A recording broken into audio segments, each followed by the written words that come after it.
Hey everybody, Bungzy here with another ultralight review on ultralight backpacking. Today we're talking hats, and I have a new favorite to introduce you to. Shall we? For starters, let me say this. Dependent on your hike, you either need solid sun protection or you don't. Maybe you're in the trees or pretty covered up in cooler temps, in which case you might be just fine with a ball cap or buff or nothing at all. It's your call. Maybe we'll cover ball caps and buffs recommendations in a later review.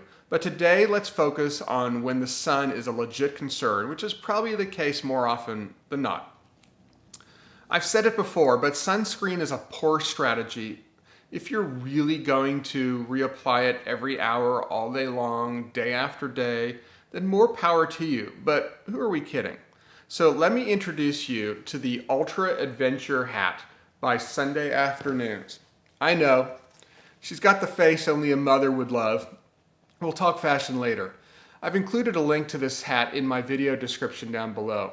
Realize though that Sunday Afternoon makes various models with different capes and that this model has unique features that the other models do not. So why this hat?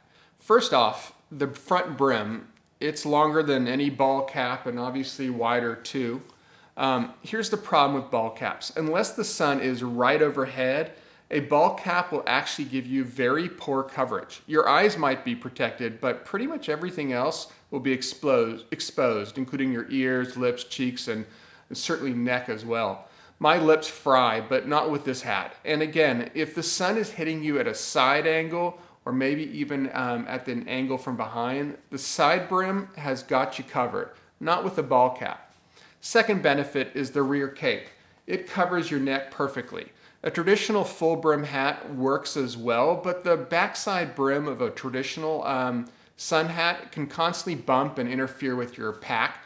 Traditional sun hats are also incompatible with hoods, such as a rain shell, and they don't store well, as the brim is not meant to be folded. So traditional sun hats definitely have some drawbacks. There are also desert-style sun hats, like the one I'll show you here, that are traditional ball caps with attached capes. Problem with those is that they leave your face exposed when the sun is at any kind of angle to your face, just like a ball cap. Plus, those kind of capes also trap heat and make a good amount of noise as they come down right over your ears. The rubbing or flapping of the cape on your ears can drive you a little bit crazy. In comparison, the Ultra Adventure hat cap only starts behind your ears and it doesn't trap heat and it doesn't rustle against your ears. Moving on, another benefit is the super light breathable material and the built-in vents. You can see here there's some vents in here. This hat breathes better than any hat I've worn, plus because it's synthetic and thin, it dries quickly. Another benefit is storage. The brim has a fold in it, so it stores easily. You can't say this about any other sun hat, which are not really meant to be folded.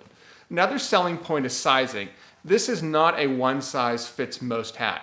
It comes in all kinds of sizes. It's also worth noting that it not only has a chin strap, but also a rear cinch strap here as well. Both are great features, though I've frankly cut off my chin strap. I don't think I need it.